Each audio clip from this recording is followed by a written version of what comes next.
अगर मैं किसी एक कंटेनर के अंदर एक गैस को सफिशिएंट टाइम में रख देता हूं तो उस गैस के मॉलिक्यूल्स का डिस्ट्रीब्यूशन हर जगह यूनिफॉर्म हो जाता है। जहां जहां मैं कैपिटल टी लिखूंगा इसका मतलब टेम्परेचर इन केल्विन है, जहां जहां मैं कैपिटल एम लिखूंगा, कैपिटल एम का मतलब हमेशा क्या होगा, मोलर मास होगा। अगर एक ही गैस है और सेम टेम्परेचर पर है तो सेम टेम्परेचर पर उस गैस की स्पीड सेम होगी। यह भी फर्क नहीं पड़ता कि गैस के नंबर ऑफ मॉलिक्यूल्स कम है या ज्यादा हैं। पीडब्ल्यू की खास बात ही यही है कि केमिस्ट्री वाले इतनी स्ट्रॉन्ग केमिस्ट्री कर देते हैं कि हमें फिजिक्स में जरूरत नहीं पड़ती, और फिजिक्स इतनी स्ट्रॉन्ग हो जाती है बच्चों की कि केमिस्ट्री में फायदा हो जाता है, मैथ्स में फायदा होता है। हेलो बच्चों, कैसे हैं आप सभी लोग? मेरा नाम हिमांशु गुप्ता है और फिजिक्स वाला के इस अमेजिंग प्लेटफॉर्म पर आप सभी का बहुत बहुत स्वागत है। भाई आज हम एक नया चैप्टर स्टार्ट करने जा रहे हैं, one shot of kinetic theory of gases. ये चैप्टर बहुत ही ज्यादा इजी चैप्टर है, बहुत ही छोटा सा, बड़ा ही आसान सा, प्यारा सा, चुन्ना मुन्ना सा चैप्टर है। आप देखेंगे बड़ा ही सिंपल सा और थ्योरेटिकल टाइप का चैप्टर थोड़ा सा ज्यादा है। इसमें न्यूमेरिकल्स जो हैं, जो अगर मैं बात करूं तो इसके जो न्यूमेरिकल्स आते हैं वो मोस्टली या तो गैस लॉस से आते हैं या फिर स्पीड ऑफ गैसेस से आते हैं। ठीक है, सबसे पहले तो यार ये बता दूं कि आखिर ये चैप्टर है किस बारे में। ठीक है, तो इस चैप्टर का जो मेजर पोर्शन है ना वो आप केमिस्ट्री में गैस लॉस के अंदर पढ़ चुके हैं। ठीक है, तो गैसियस स्टेट जो आपका चैप्टर है वहां पर आपने कई तरीके के गैस लॉस पढ़े हैं, उन गैस लॉस का लॉजिकल एक्सप्लेनेशन यहां पर दिया गया है। ठीक है, तो अगर मैं हिस्टोरिकल पॉइंट ऑफ व्यू से बात करूं तो एक्चुअली में गैसेस की प्रॉपर्टीज के बारे में रिसर्च साइंटिस्ट बहुत पहले से कर रहे थे। तो साइंटिस्ट ने जैसे बॉयल्स लॉ, चार्ल्स लॉ, जो लॉज आए थे वो बेसिकली ऑब्जर्वेशन के बेसिस पर आए थे कि जब प्रेशर कांस्टेंट होता है तो वॉल्यूम और टेम्परेचर में क्या रिलेशन होता है, जब टेम्परेचर कांस्टेंट होता है तो प्रेशर और वॉल्यूम में क्या रिलेशन होता है। ऐसे लॉज जो है वो बहुत साल पहले आ चुके थे, लेकिन इनके पीछे का लॉजिक क्या है, एटॉमिक लेवल पर क्या रीजनिंग है कि यार अगर टेम्परेचर कांस्टेंट है तो प्रेशर वॉल्यूम के इनवर्सली प्रोपोर्शनल क्यों होता है। ठीक है, उसके पीछे की जो फंडामेंटल रीजनिंग है वो इस चैप्टर के थ्रू आपको समझने को मिलेगी।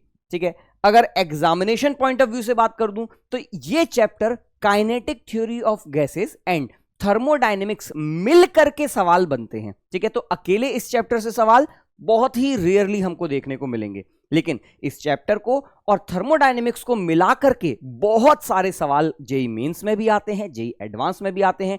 जब मैं अगला वन शॉट आपको थर्मोडायनेमिक्स का पढ़ाऊंगा तो यहां पर पढ़ाए हुए कुछ कॉन्सेप्ट्स को वहां पर अप्लाई करूंगा और फिर उनसे जो मिलकर के न्यूमेरिकल्स बनते हैं तो वहां पर जो न्यूमेरिकल्स हैं वो एग्जामिनेशन वेटेज भी बढ़ाते हैं और साथ ही साथ में यार वो न्यूमेरिकल्स थोड़े से और अच्छे होते हैं। ठीक है, चल यार, तो बिना टाइम खराब किए हुए आपका मैं शुरुआत करता हूं। सबसे पहले बात करते हैं आज की क्लास में हम क्या क्या बातें करने वाले हैं।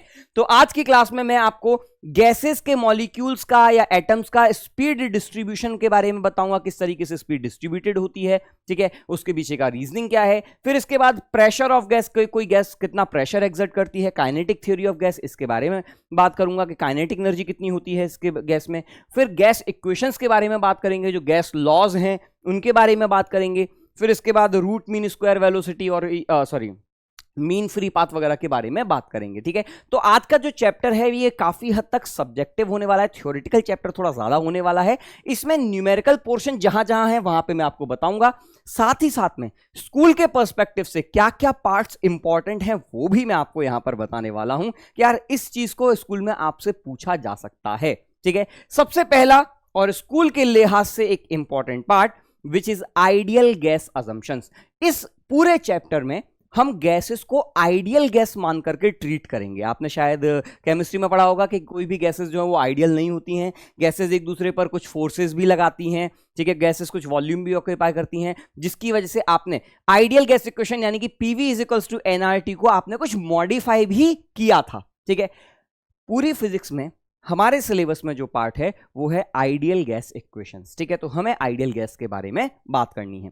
अब आइडियल गैस के लिए हमने कुछ अजम्पशंस मान रखे हैं, जैसे कि पहला अजम्पशन है कि सभी गैसेस जो है मॉलिक्यूल से मिलकर के बनी हुई हैं, moving randomly in all directions. ये जो मॉलिक्यूल्स हैं रैंडमली मूव करते हैं ऑल डायरेक्शन में। All gases are made up of molecules. ठीक है, और अगर मैं बोल दूं कि किसी भी गैस के जो मॉलिक्यूल्स हैं सभी मॉलिक्यूल्स आइडेंटिकल होते हैं, ठीक है। तो अगर मैं इसी की जगह यहां पर एक और पॉइंट भी लिख दूं, ठीक है, यहां पर देखिएगा मैं अगला पॉइंट यहां पर लिख रहा हूं, all molecules of an elemental gas या of a gas are identical, ठीक है।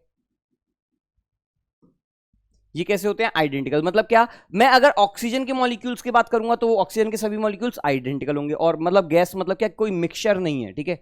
तो बेसिकली ये बोल रहा हूं प्योर एलिमेंट और कंपाउंड, ठीक है, नॉट अ मिक्सचर। ये पहले ही मैं बोल रहा हूं कोई गैसेस का मिक्सचर नहीं है, ठीक है, गैसेस का मिक्सचर नहीं है। क्या है, या तो एलिमेंटल गैस होगी, जैसे फॉर एग्जांपल आपका आर्गन हो गया, नियॉन, हीलियम हो गया, ये सभी गैसेस के सारे मॉलिक्यूल्स कैसे होंगे आइडेंटिकल, या कंपाउंड होगा, मतलब मॉलिक्यूल्स हो जाएंगे, जैसे फॉर एग्जांपल आपका ऑक्सीजन हो गया है, नाइट्रोजन हो गया, O2, N2, CH4, इस तरीके की गैसेस, ठीक है। तो सब आइडेंटिकल गैसेस होती हैं, ठीक है। दूसरा, size of molecules is much smaller than average separation between the molecules. तो मतलब क्या, मॉलिक्यूल्स के बीच का जो साइज है, ठीक है, मॉलिक्यूल्स का साइज सेपरेशन के कंपैरिजन में बहुत बहुत छोटा है, जिसकी वजह से मॉलिक्यूल्स जो है वो एक दूसरे पर कभी फोर्स नहीं लगाते हैं एक्सेप्ट ड्यूरिंग कॉलिजन। जब मॉलिक्यूल टकराएंगे एक दूसरे पर तब फोर्स लगाएंगे, अदरवाइज एक मॉलिक्यूल को दूसरे मॉलिक्यूल से कोई लेना देना नहीं है। ये आइडियल गैस अजम्पशंस हैं, रियल लाइफ में फोर्सेस लगाते हैं जिनको हम वॉन डेर वाल्स फोर्स के नाम से भी जानते हैं, ठीक है। चल भाई, तो ये कहने का मतलब यह है कि दो मॉलिक्यूल्स अगर हैं तो इन दोनों का साइज के कंपैरिजन में इसके बीच का सेपरेशन ये बहुत ज्यादा है, तो D is very very greater than R। This is the second assumption कि साइज ऑफ मॉलिक्यूल्स के कंपैरिजन में सेपरेशन बहुत ज्यादा है। Molecules exert no force on each other and on the walls except during collision. केवल collision में ही molecules एक दूसरे पर और दीवारों पर फोर्स लगाते हैं, बाकी जगह कोई फोर्स नहीं है, ठीक है। All collision between two molecules और between molecule and wall are perfectly elastic. Since कोई एनर्जी लॉस नहीं हो रही है तो इसका मतलब कॉलिजन्स कैसे होने चाहिए, सारे के सारे कॉलिजन्स परफेक्टली इलास्टिक होने चाहिए, ठीक है। टाइम स्पेंड नेग्लिजिबल, क्योंकि कॉलिजन में टाइम तो लगता ही नहीं है यार वैसे भी, ठीक है। तो perfectly elastic collision, time spend negligible, so that क्या है, कहीं कोई एनर्जी लॉस नहीं हो रही कॉलिजन के दौरान, ठीक है। अगला पॉइंट है the molecules obey Newton's laws of motion. तो भाई मॉलिक्यूल्स जो हमारे कैसा है, Newton's laws of motion obey करते हैं, ठीक है। इसके अलावा, और ये फिफ्थ सिक्स्थ और सबसे इंपॉर्टेंट पॉइंट है, वो क्या है, when a gas is left for sufficient time. अगर मैं किसी एक कंटेनर के अंदर एक गैस को सफिशिएंट टाइम में रख देता हूं तो उस गैस के मॉलिक्यूल्स का डिस्ट्रीब्यूशन हर जगह यूनिफॉर्म हो जाता है, मतलब वेलोसिटीज भी इवनली डिस्ट्रीब्यूट हो जाती हैं और मॉलिक्यूल्स के नंबर भी इवनली डिस्ट्रीब्यूट हो जाते हैं, ठीक है। It comes to steady state the density and distribution of molecules with different velocities are independent of position, direction and time, ठीक है। दिस assumption may be justified when number of molecules is very large, ठीक है। Number of molecules कैसे हैं, बहुत ज्यादा बड़े नंबर ऑफ मॉलिक्यूल्स हैं। इसको थोड़ा सा मैं एक्सप्लेन करता हूं, जरा देखिएगा, ठीक है। बेसिकली क्या है कि अगर मान के चलिएगा आपके पास एक बहुत बड़ा ऐसा कंटेनर है, ठीक है, और इस कंटेनर में आपने एक जगह यहां पर ढेर सारे मॉलिक्यूल्स रख दिए, ठीक है। आप इसको अगर प्रैक्टिकली इमेजिन करें तो आपने वो देखा होगा यार कि जो टकराने वाली कार्स होती है ना, कोलाइडिंग कार्स होती हैं जो कि एक इलेक्ट्रिकल ट्रैक पर चलती हैं और ये एक दूसरे से आपस में टकराती हैं फिर इधर उधर भागती हैं, ठीक है। तो वो कार क्या होती हैं, स्टार्टिंग पॉइंट तो सबका एक ही जगह से होता है, सभी प्लेयर्स जो होते हैं वो एक ही जगह से एंटर करते हैं, लेकिन थोड़ी देर के बाद, अब आप देखेंगे तो थोड़ी देर के बाद ये स्टेडी स्टेट में पहुंच जाती है, और जब यही सारे मॉलिक्यूल्स आपके स्टेडी स्टेट में पहुंच जाएंगे तो ये सभी के सभी मॉलिक्यूल्स जो हैं वो रैंडमली डिस्ट्रीब्यूट हो जाएंगे, मतलब हर जगह इवनली डिस्ट्रीब्यूट हो जाएंगे, ठीक है।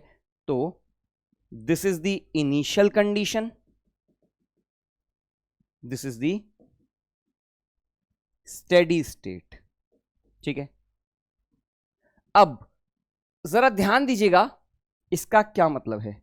इसका मतलब है कि अगर आप इस कंटेनर में से लेटस से एक मग्गा भर के गैसेस निकालते, तो वो मग्गा भर के गैसेस आप चाहे यहां से डाल के निकालें, ठीक है, चाहे वो मग्गा आप यहां से डाल के निकालें, चाहे वो मग्गा आप यहां से डाल के निकालें, सभी में बराबर बराबर गैसेस के मॉलिक्यूल्स आएंगे, क्योंकि एक यूनिफॉर्मली डिस्ट्रीब्यूटेड है।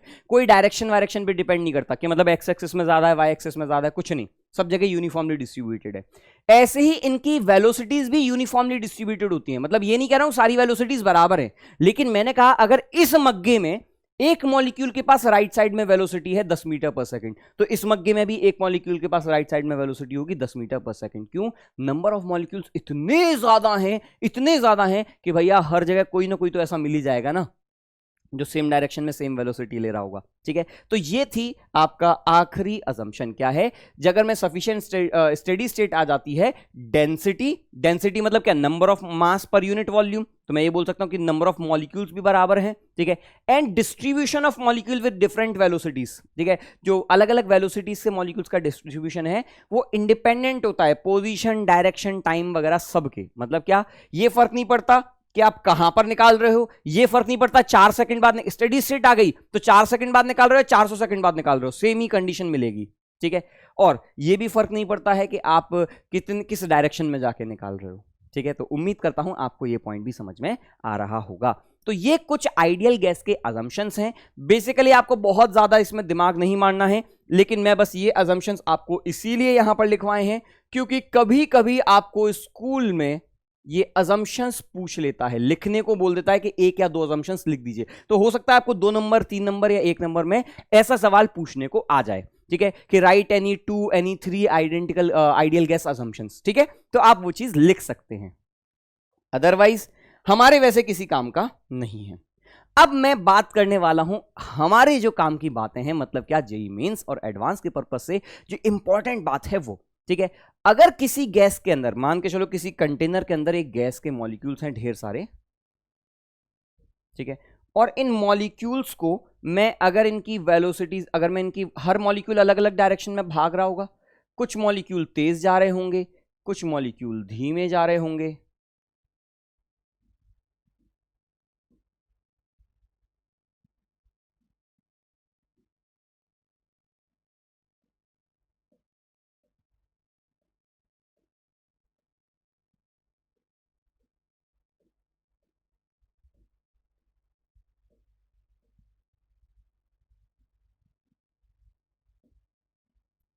अब जब आप इन सभी मॉलिक्यूल्स की वेलोसिटीज को प्लॉट करेंगे, जब आप इन सभी मॉलिक्यूल्स की वेलोसिटीज को प्लॉट करेंगे तो इनकी वेलोसिटी का डिस्ट्रीब्यूशन कैसा मिलेगा? तो मैं यहां पर लिख रहा हूं एक्स एक्सिस पर, मैं यहां पर लिख रहा हूं अलग अलग मॉलिक्यूल्स की वेलोसिटी, और वाई एक्सिस पर मैं लिख रहा हूं वो number of molecules dn upon dv। ठीक है सर, dn अपॉन dv क्या है? Number of molecules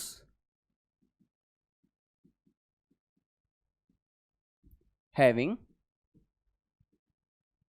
velocity between v and v plus dv। मतलब क्या? कोई भी v और v, छोटा छोटा सा dv है, उसमें कितने नंबर ऑफ मॉलिक्यूल्स हैं? तो dn upon dv into dv, तो आपको टोटल नंबर ऑफ मॉलिक्यूल्स मिल जाएंगे। ठीक है, तो बेसिकली अगर कहने का मतलब टोटल नंबर ऑफ मॉलिक्यूल्स ही है, लेकिन लिखने का मतलब क्या है सर? dn अपॉन dv का डिवाइड करते हैं। अभी थोड़ी देर में ये भी बताता हूं क्यों करते हैं।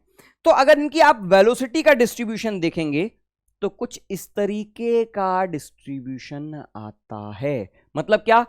मॉलिक्यूल्स की वेलोसिटी 0 से लेकर के एक्सट्रीमली हाई वेलोसिटी, मतलब इनफाइनाइट, ऑलमोस्ट इनफाइनाइट वेलोसिटी तक मॉलिक्यूल्स के पास हर तरीके की, इस कंटेनर के अंदर हर तरीके के मॉलिक्यूल मिल रहे हैं। कुछ मॉलिक्यूल ऐसे हैं जो बिल्कुल 0 वेलोसिटी है, कुछ मॉलिक्यूल ऐसे हैं जिनके पास बहुत ज्यादा वेलोसिटी है, लेकिन ऐसे मॉलिक्यूल जिनके पास 0 वेलोसिटी, इनका नंबर नेग्लिजिबल, ना के बराबर। ऐसे मॉलिक्यूल जिनके पास बहुत ज्यादा वेलोसिटी, इनका नंबर बहुत ही नेग्लिजिबल। लेकिन आप देखेंगे इसको हम बोलते हैं Maxwell's velocity distribution curve.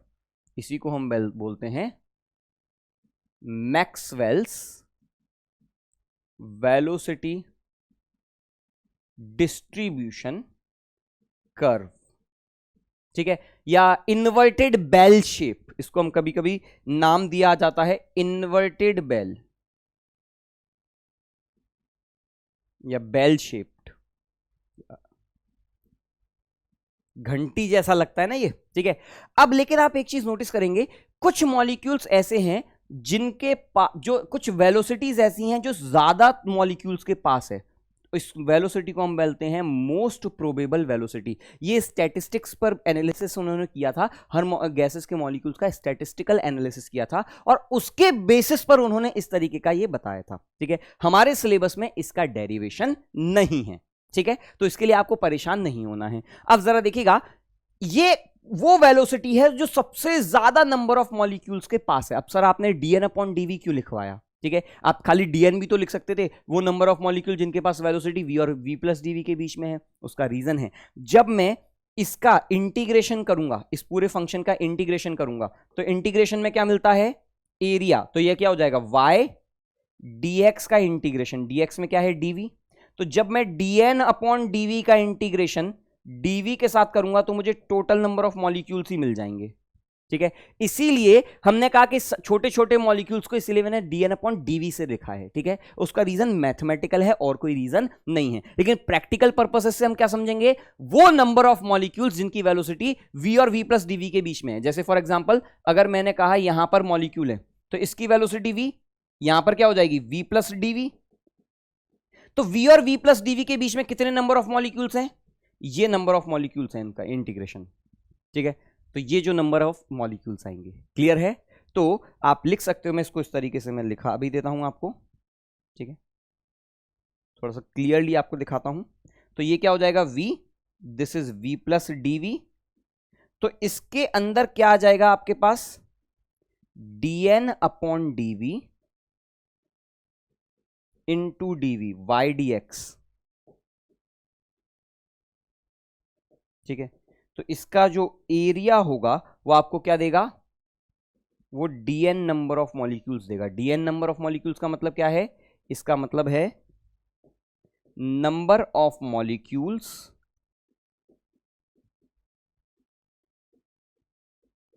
Having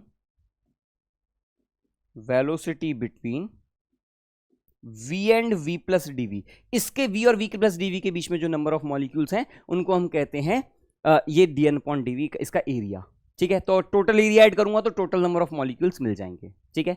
अब जरा ध्यान दीजिएगा, इसी वेलोसिटी डिस्ट्रीब्यूशन कर्व के बारे में हम बात कर रहे हैं। सबसे पहली चीज अगर मैं आपको यहां पर दोबारा से दिखा दूं तो वेलोसिटी डिस्ट्रीब्यूशन कैसा हो रहा है, यहां पर आपकी वेलोसिटी है, वाई एक्सिस में क्या है, dn अपॉन dv। अगेन बोल रहा हूं, आपको इस बारे में चिंता नहीं करनी है कि सर ये ग्राफ कैसा आया, ठीक है, क्योंकि वो आपके सिलेबस में नहीं है। इस तरीके का कर्व दिख रहा था। अब जरा यहां पर देखिएगा, कुछ एक ऐसी वेलोसिटी है इस गैस के पास, एक ऐसी वेलोसिटी है जो सबसे ज्यादा मॉलिक्यूल्स के पास है।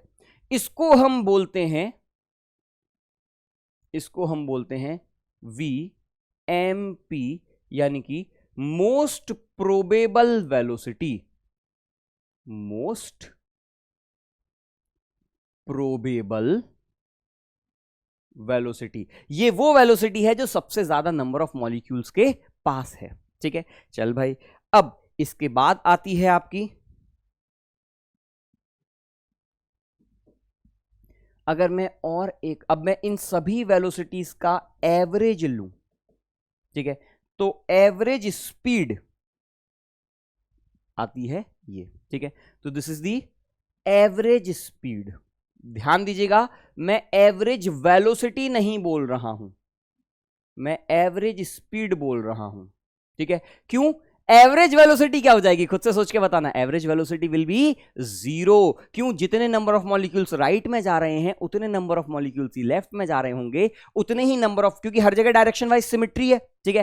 तो राइट में अगर 10 मॉलिक्यूल जा रहे हैं कुछ वेलोसिटीज लेकर के, तो सेम उसी वेलोसिटी डिस्ट्रीब्यूशन को लेकर के लेफ्ट में भी 10 मॉलिक्यूल्स जा रहे होंगे, सेम वैसी ही वेलोसिटीज लेकर के ऊपर भी जा रहे हैं, नीचे भी जा रहे हैं, तो सबका जब एवरेज करूंगा तो एवरेज वेलोसिटी जीरो आएगी, एवरेज स्पीड जीरो नहीं आएगी। और एक तीसरा टर्म आता है आरएमएस वेलोसिटी, ठीक है, इसको हम बोलते हैं रूट मीन स्क्वायर वेलोसिटी। ये सभी के सभी जो वेलोसिटीज हैं हम अभी इनके बारे में बात करेंगे, लेकिन बहुत जरूरी चीज है कि ये सभी की सभी वेलोसिटीज जो है वो स्टैटिस्टिकल एनालिसिस से आई हैं। लेकिन कई बार ऐसा होता है कि लोग इन वेलोसिटीज को किसी और तरीके से डिराइव करते हैं। एक्चुअली में ये वेलोसिटीज डिराइव पहले करी गई थी और बाकी रिलेशंस बाद में आए थे, ठीक है। लेकिन कई बार ऐसा होता है लोग काइनेटिक एनर्जीज पहले डिराइव कर देते हैं और फिर वेलोसिटीज निकाल देते हैं कि देखो हमने डिराइव करके दिखा दिया, ठीक है। तो वो रिवर्स ऑर्डर है, ठीक है। चलो भाई, तो ये वेलोसिटीज स्टैटिस्टिकल एनालिसिस से इन्हीं से हमने निकाल करके रखी थी, ठीक है। अब मैं अभी तीनों की वेलोसिटीज के बारे में बात करने वाला हूं। यहां पर मैं आपको लिखवाऊंगा, तो हम यहां पर इसीलिए मैंने स्पेस छोड़ा है कि इनकी वेलोसिटीज की वैल्यू क्या होगी। किसी भी गैस के लिए हम ये वेलोसिटीज मेजर भी कर सकते हैं, ठीक है। और किससे निकाली थी? Statistical analysis,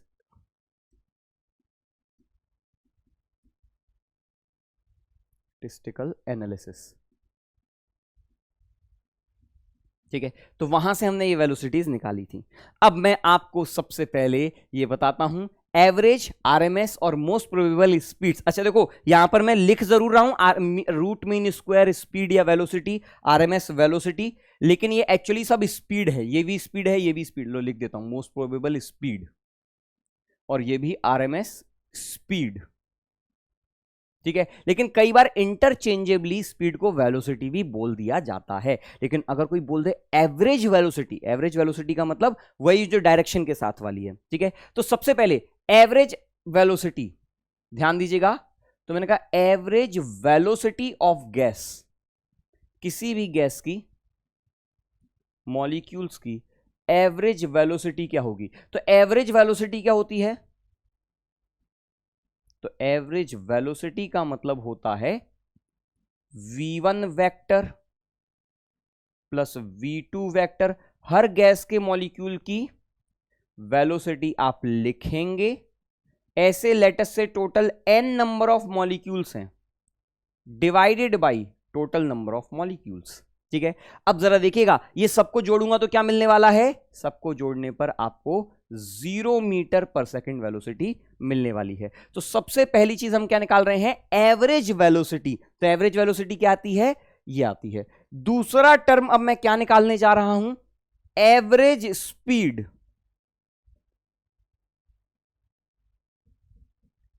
average speed of gas molecules, ठीक है। आपको कोई भी डेरिवेशन नहीं पूछेगा, आपको सिर्फ और सिर्फ फाइनल रिजल्ट्स पूछे जाएंगे जो कि आपको याद रखने हैं, ठीक है। तो एवरेज स्पीड क्या होगी? तो एवरेज स्पीड पहले वाले मॉलिक्यूल की स्पीड, दूसरे वाले मॉलिक्यूल की स्पीड, इस तरीके से n मॉलिक्यूल्स की speed divided by total number of molecules. यहां वेक्टर है, यहां स्केलर क्वांटिटी है। तो ये जब हमने कैलकुलेट किया तो ये आता है under root of 8RT by pi M, ठीक है।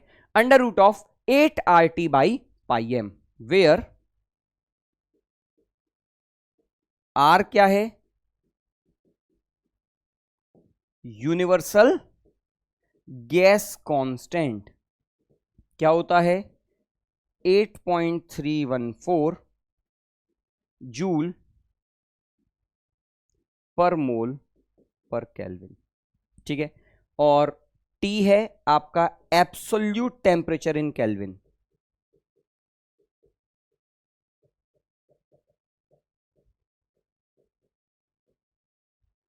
कैपिटल M है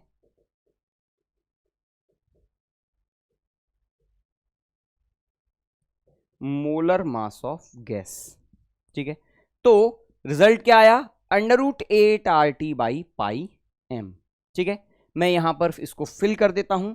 तो एवरेज वेलोसिटी, एवरेज स्पीड आई है under root of 8RT upon pi M. अब कई बार ऐसा भी होता है कि न्यूमेरिकल्स में इसी एवरेज स्पीड को टेम्परेचर के टर्म में नहीं देता, ठीक है, कई बार किसी और टर्म में भी दे देता है। तो मैं अब आपको यहां पर एक छोटी सी जानकारी और देने वाला हूं, जरा ध्यान दीजिएगा। मैं ये उम्मीद करता हूं, देखो हम आज की क्लास में हम आगे पढ़ेंगे भी, लेकिन मैं ये एक्सपेक्ट करता हूं कि आपको ये चीज अभी पता है कि PV is equals to NRT होता है, पहली चीज। दूसरा, बोल्ट्जमैन कांस्टेंट नाम की एक चीज होती है which is equals to universal gas constant divided by Avogadro's number. ठीक है, मैं केमिस्ट्री में ये जो बातें पढ़ाई जाती हैं, इन दो बातों का जो डिटेल है या इंफॉर्मेशन है वो आपकी तरफ से चाहता हूं। अगर आपको नहीं भी पता है तो यार फिर अभी आपको ये याद करना पड़ेगा। ठीक है, हालांकि मैं हाईली रिकमेंड करूंगा, अगर आपको कोई आइडिया नहीं है कि यार ये पीवी इक्वल्स टू एनआरटी क्या होता है, KB is equals to R upon N क्या होता है, तो मैं बोलूंगा ये चैप्टर आप अभी यहीं पर रोक दीजिए और इस चैप्टर से पहले केमिस्ट्री का गैसियस स्टेट पढ़ लीजिए। ठीक है, क्योंकि वहां से आपको बहुत डिटेल में इन सभी चीजों के बारे में जानकारी मिलेगी। ठीक है, और आप बेटर फील भी कर पाएंगे। अदरवाइज कंटिन्यू करते हैं। ठीक है, पता है तो कोई दिक्कत ही नहीं है। चल भाई, तो हमने क्या बोला था, एवरेज स्पीड का फॉर्मूला क्या आया था? एवरेज स्पीड आया था 8RT upon pi capital M. मैं इस पूरे चैप्टर में और अगले चैप्टर में भी हर जगह जहां जहां मैं कैपिटल टी लिखूंगा इसका मतलब टेम्परेचर इन केल्विन है, जहां जहां मैं कैपिटल एम लिखूंगा, कैपिटल एम का मतलब हमेशा क्या होगा? मोलर मास होगा। मोलर मास क्या होता है? Mass of 1 mole of gas. Gas के 1 मोल का जो मास है उसको हम कहते हैं मोलर मास। ठीक है, अब कई बार ऐसा होता है मोलर मास नहीं देता, कई बार मॉलिक्यूलर मास देता है। मतलब क्या? स्मॉल एम से वो बोल देगा this is molecular mass. Molecular mass मतलब मास ऑफ 1 मॉलिक्यूल। ठीक है, 1 मॉलिक्यूल का मास क्या होता है? अरे यार, अगर आपको पता है कि एवोगैड्रो नंबर का मास जैसे 6.023 इंटू 10 की पावर 23, ठीक है, मान के चलो हीलियम गैस है। ठीक है, हीलियम के लिए इसका मास क्या होता है सर? इसका मास होता है 4 ग्राम होता है। तो 1 मॉलिक्यूल का मास क्या होगा? तो 4 ग्राम, 4 इंटू 10 की पावर -3 kg डिवाइडेड बाई, इसको एवोगैड्रो नंबर ही लिख देता हूं। ठीक है, इतना kg, यही होगा। तो जरा देखिएगा, ये बेसिकली क्या है? मॉलिक्यूलर मास अगर मैं बोलूं, molar mass divided by Avogadro number. ठीक है, ये होता है आपका मॉलिक्यूलर मास, यानी कि 1 मॉलिक्यूल का मास। तो अब जरा ध्यान दीजिएगा, इसी को हम लिख देते हैं 8 kT डिवाइडेड बाई मॉलिक्यूलर मास। ठीक है, मतलब जब मॉलिक्यूल की बात करता हूं तो आर की जगह के का यूज कर लेता हूं। उसका बहुत सिंपल सा रीजन है। ठीक है, आर के को क्या लिख सकता हूं मैं? ठीक है, आर को लिख सकता हूं Na, तो 8 Na into Avogadro number into T divided by molar mass, और इसी को हम लिख देते हैं 8 kT divided by m upon Na। ये क्या हो गया? Molecular mass. तो 8 kT बाई मॉलिक्यूलर मास। तो जब मॉलिक्यूल के टर्म में बात बोलेगा तो यहां पर यूनिवर्सल गैस कांस्टेंट की जगह बोल्ट्जमैन कांस्टेंट यूज कर लूंगा। ठीक है, ये क्या है? This is your Boltzmann constant.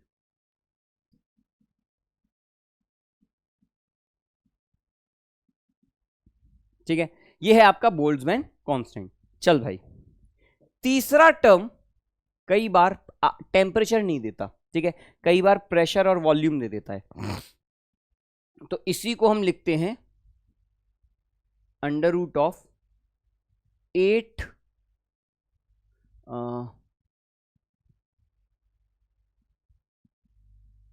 RT। तो मैंने कहा यार ये क्या हो जाएगा? PV equals to nRT।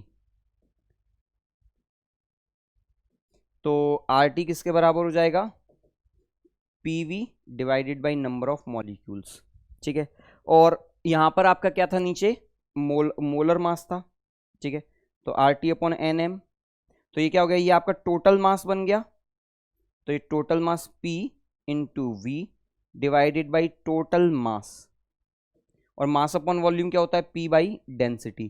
तो ये बन जाएगा 8P बाई पाई रो। यहां पर रो क्या है, ठीक है, rho is your density of gas, ठीक है, और P है आपका प्रेशर,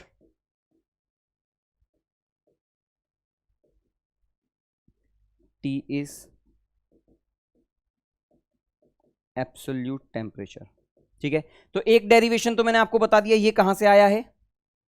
अब जरा देखिएगा ये वाला डेरिवेशन भी देख लीजिएगा, 8P बाई पाई रो। तो मैंने कहा यार अगर मैं यहां पर बोल रहा हूं 8RT अपॉन पाई मोलर मास, इसको मैं लिख देता हूं पीवी इक्वल टू एनआरटी था, तो आरटी क्या हो जाएगा, पीवी बाई एन, तो 8 पीवी डिवाइडेड बाई पाई, तो ऐसा कि ऐसा एन इंटू मोलर मास का अंडर रूट। अब जरा देखिएगा एन क्या है, N is total number of moles,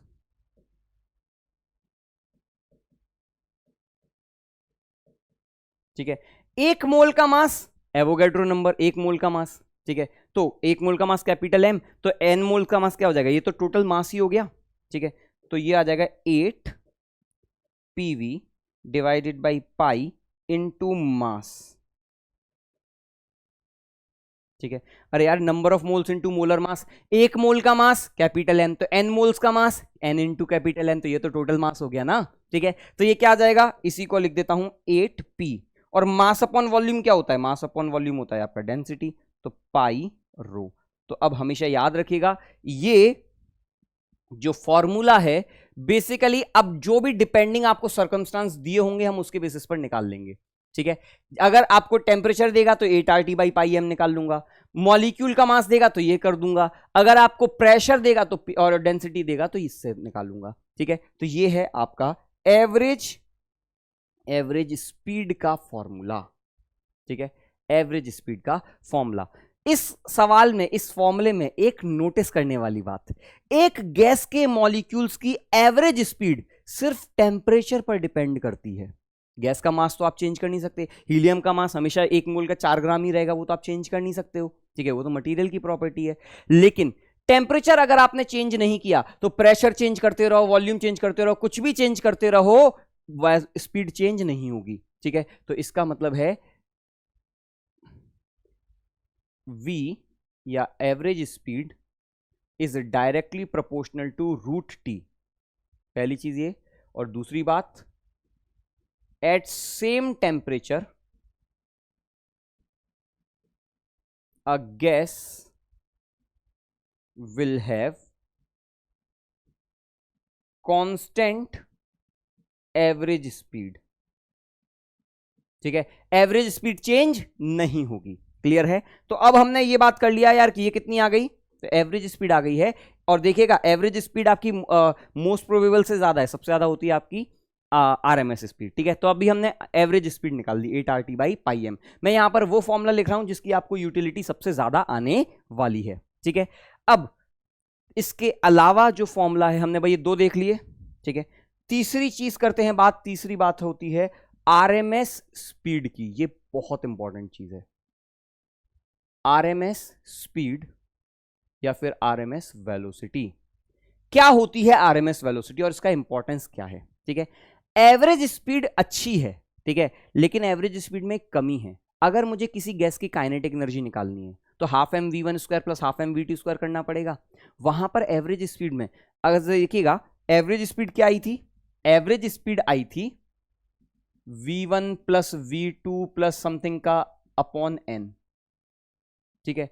अगर मुझे कोई काइनेटिक एनर्जी निकालने को बोल दे तो जैसे ही मैंने हाफ एम V एवरेज लिया या half M V1 square plus V2 square plus ऐसे कर दिया, मुझे ये चाहिए था, this is not equal to half M V average का स्क्वायर। क्यों? क्योंकि V1 प्लस V2 का whole square is not equal to V1 square plus V2 square. यहां पे आके बात फंस जाती है। केवल दो ही गैसेस के मॉलिक्यूल्स में आपको समझ में रहा होगा कि अगर दो गैस के मॉलिक्यूल हैं, एवरेज स्पीड क्या होती? v1 plus v2 by 2। अगर आप स्क्वायर भी करते तो क्या होता? v1 square plus v2, 2v1 v2 आ जाता। हमें तो यहां पे चाहिए नहीं काइनेटिक एनर्जी में, इसीलिए हमें एक नए पैरामीटर की जरूरत पड़ रही है। अब आरएमएस स्पीड क्यों कैसे डिफाइन करी गई है? तो आरएमएस स्पीड डिफाइन करी गई है वी आरएमएस, ठीक है, मैं लिख देता हूं, इसका मतलब है रूट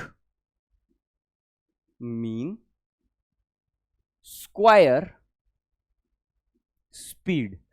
एक चीज आपको बता दूं, आपको ये सिर्फ और सिर्फ बात मैं आपको सिर्फ नॉलेज के लिए दे रहा हूं, इसका न्यूमेरिकल सॉल्व करने में आपको कहीं यूज नहीं आने वाला। तो अगर आप इसको इमेजिन नहीं भी कर पा रहे ना कि सर ऐसा ही क्यों हो रहा है, ठीक है, कोई बात नहीं, ज्यादा दिमाग मत लगाना। अगर आप ग्रास्प कर पा रहे हो कि सर v1 प्लस v2 का whole square v1 square plus v2 square नहीं होता है, साथ में 2v1 v2 भी आता है, ठीक है, तो इसका मतलब है अगर मुझे काइनेटिक एनर्जी निकालनी है, काइनेटिक एनर्जी तो half M v1 square plus half M v2 square होती, ठीक है, तो मुझे तो v1 square plus v2 square चाहिए था, लेकिन वो उसमें तो एवरेज से नहीं आ रहा है, क्योंकि एवरेज से और कुछ एक्स्ट्रा भी आ रहा है, ठीक है, तो इसीलिए हमें एक नया पैरामीटर चाहिए, ठीक है। वो पैरामीटर क्या है? Root mean square speed. पूरे केटीजी चैप्टर में, पूरे काइनेटिक थ्योरी ऑफ गैसेस में, पूरा आपका थर्मोडायनेमिक्स चैप्टर में हम अब जहां पर भी बातें करेंगे हमेशा आरएमएस स्पीड के बारे में बात करेंगे। क्या होता है आरएमएस स्पीड? तो सबसे पहले स्पीड स्क्वायर ले लो, फिर क्या करो? मीन लो, फिर क्या करो? रूट लो। तो V RMS is given by, सबसे पहले स्क्वायर करो तो v1 square, v2 square, v3 square and so on. फिर इसके बाद मीन लो, तो भैया इसका मीन मतलब क्या है? इसका एवरेज, ठीक है, और फिर क्या करोगे? फिर करोगे रूट, ठीक है, रूट मीन स्क्वायर, उल्टे ऑर्डर में, पहले स्क्वायर किया, फिर मीन लिया, फिर रूट लिया। और किसी भी गैस का RMS speed is given bye, ये जो इसका सब कुछ, सब सारे गैसेस के मॉलिक्यूल, मतलब देखो अगर करोड़ों अरबों मॉलिक्यूल्स हैं, सबके गैस के सबके स्क्वायर करके एन से डिवाइड करके जब मैंने रूट लिया तो वो वैल्यू आती है under root of 3RT by m, ठीक है, या 3kT बाई मॉलिक्यूलर मास। रिजल्ट अब सेम तरीके से रहेंगे, या 3p by rho.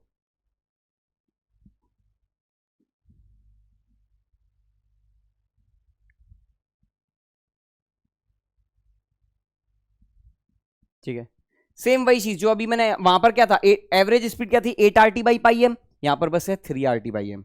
Again derivation नहीं है, ठीक है, तो डेरिवेशन आपके सिलेबस में नहीं है। अगर कोई डेरिवेशन करने को बोलेगा कहीं तो मैं आपको वो भी बताऊंगा किस तरीके से, लेकिन हकीकत में ये डेरिवेशन से नहीं आया है, हकीकत में स्टैटिस्टिकल एनालिसिस किया उससे आया है, ठीक है। तो अब हमारे पास क्या थी? ये वाली वेलोसिटी, आरएमएस वेलोसिटी कितनी आ गई? 3RT by M. ध्यान दीजिएगा, आरएमएस स्पीड सबसे ज्यादा होती है, ये सबसे ज्यादा नंबर ऑफ मॉलिक्यूल्स के पास नहीं है, ये सबसे ज्यादा स्पीड है। जब जब आपको किसी गैस की काइनेटिक एनर्जी निकालने की जरूरत पड़ेगी तो ये वाली आरएमएस स्पीड बड़ी ही काम में आएगी। क्यों काम में आएगी? क्योंकि जब half M V RMS square कर दूंगा तो देखो स्क्वायर से ये खत्म हो जाएगा, under root v1 square plus v2 square plus v2 square, यही तो बनेगा, ठीक है। इसीलिए हम आरएमएस स्पीड का यूज करते हैं, इसीलिए हमने ये टर्म डिफाइन ही किया, ठीक है, रूट मीन स्क्वायर स्पीड, ठीक है। आपसे कभी डिफाइन नहीं करवाएगा, आपसे यही पूछेगा तो आप बोल सकते हो, ठीक है, it is the root of mean of square of speed of each molecules, ठीक है, अगर ऐसे भी बोल सकते हो आप, ठीक है, लेकिन रिजल्ट है ये। चौथा टर्म आपका है मोस्ट प्रोबेबल स्पीड, बस ये आपका आखिरी टर्म है जो सबसे ज्यादा मॉलिक्यूल्स के पास है, मोस्ट प्रोबेबल स्पीड। तो v most probable is given by under root of 2RT by m या 2kT बाई मॉलिक्यूलर मास या फिर under root of 2p by rho, ठीक है, सेम वही रिजल्ट, बस मोस्ट प्रोबेबल स्पीड कैसी है? कुछ कम है। तो सबसे कम स्पीड क्या आई आपकी? This is the most probable speed. तो मैं लिख देता हूं यहां पर कितनी आई है? 2RT बाई m, ठीक है, तो ये है आपका रिजल्ट। ये मैंने सारे के सारे रिजल्ट्स एक ही जगह इकट्ठे करके रख दिए हैं सो दैट आपको ये सभी रिजल्ट्स एक साथ मिल जाएं। ठीक है, ये हैं आपके वो रिजल्ट्स। क्लियर है? तो अब आपको सारे रिजल्ट्स पता है। ध्यान दीजिएगा, सेम टेम्परेचर पर, ठीक है, एट, मैं ये लिख देता हूं, at constant temperature, constant temperature पर आरएमएस वेलोसिटी या RMS speed, average speed and most probable speed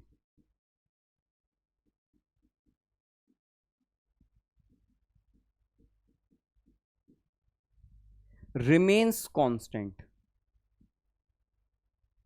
constant रहती है। It does not depend on variation of pressure, volume और डेंसिटी। ठीक है, मतलब क्या, कई बार आपको बरगलाने की कोशिश करता है। क्या बोलेगा कि एक गैस का मॉलिक्यूल, एक गैस कंटेनर है, उस कंटेनर में अंदर क्या रखा है, हमने कोई गैस रखी है। अब मैंने कंटेनर का प्रेशर डबल कर दिया लेकिन टेम्परेचर वही रखा, तो अब बता देना कि स्पीड क्या चेंज आएगी या नहीं आएगी। प्रेशर डबल कर दिया तो पता चला, तुम दिमाग लगाओ कि सर प्रेशर डबल कर दिया मतलब प्रेशर 2 टाइम्स हो गया, तो सर वेलोसिटी √2 टाइम्स हो जाएगी। जी नहीं, जैसे ही आप प्रेशर डबल करोगे, अगर टेम्परेचर उतना ही है तो यहां पर डेंसिटी भी बदल जाएगी। डेंसिटी भी कितनी हो जाएगी, 2 टाइम्स हो जाएगी। प्रेशर डबल किया तो डेंसिटी भी डबल हो गई, डेंसिटी डबल हो गई तो ये दोनों 2 से 2 कट जाएंगे। तो अगर टेम्परेचर कांस्टेंट है, अगर टेम्परेचर कांस्टेंट है तो चाहे लाख कोशिश कर लेना, गैस की स्पीड नहीं बदलती है। ठीक है, गैस की स्पीड नहीं बदलती है। तो ध्यान दीजिएगा, आरएमएस स्पीड या एवरेज स्पीड या सारे बिहेवियर सेम ही है सबके। ठीक है, आरएमएस स्पीड सिर्फ और सिर्फ टेम्परेचर पर डिपेंड करती है, और ऑब्वियसली बात है गैस के मोलर मास पे भी डिपेंड करती है। आर तो यूनिवर्सल कांस्टेंट है। ठीक है, जितनी भारी गैस सेम टेम्परेचर पर स्पीड उतनी कम, मास ज्यादा स्पीड कम। ठीक है, मास कम स्पीड ज्यादा।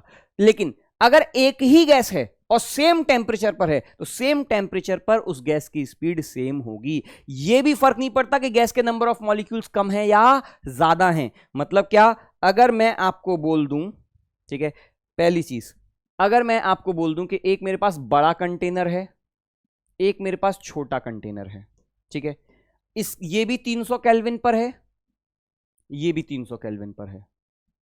ठीक है, सेम गैस दोनों के अंदर भरिए, गैस अलग अलग नहीं करना।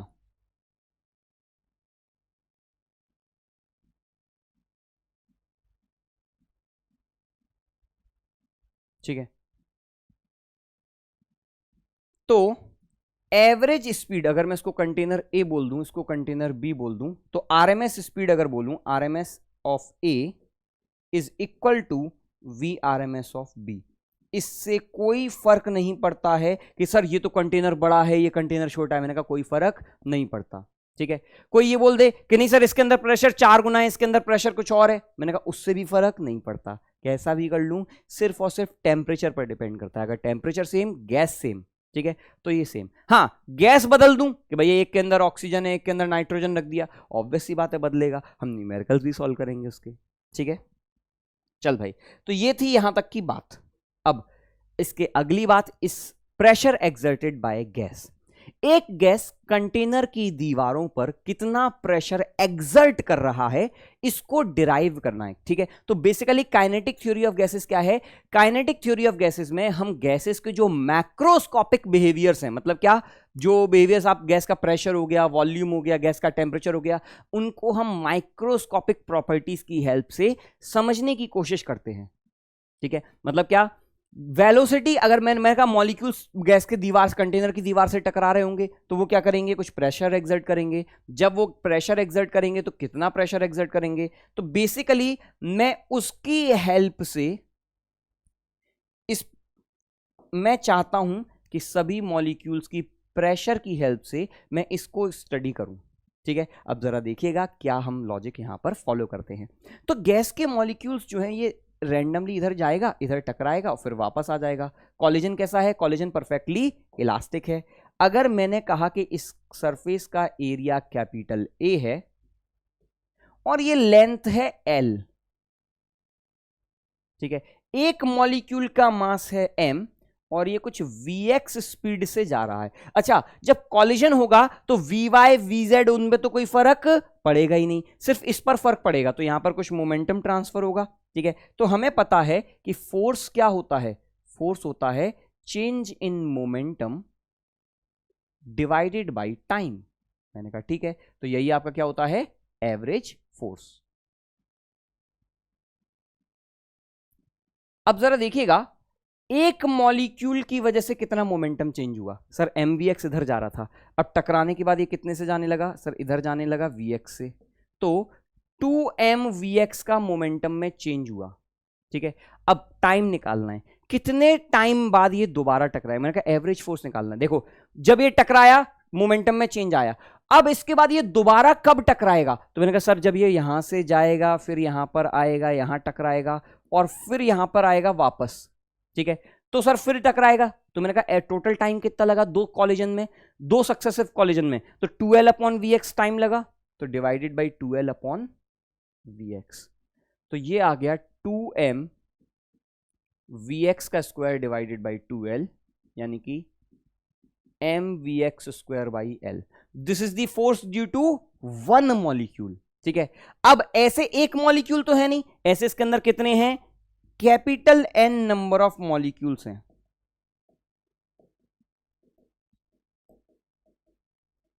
ठीक है, capital N number of molecules हैं, तो सब जितने टाइम में ये वाला मॉलिक्यूल जो है यहां से टकरा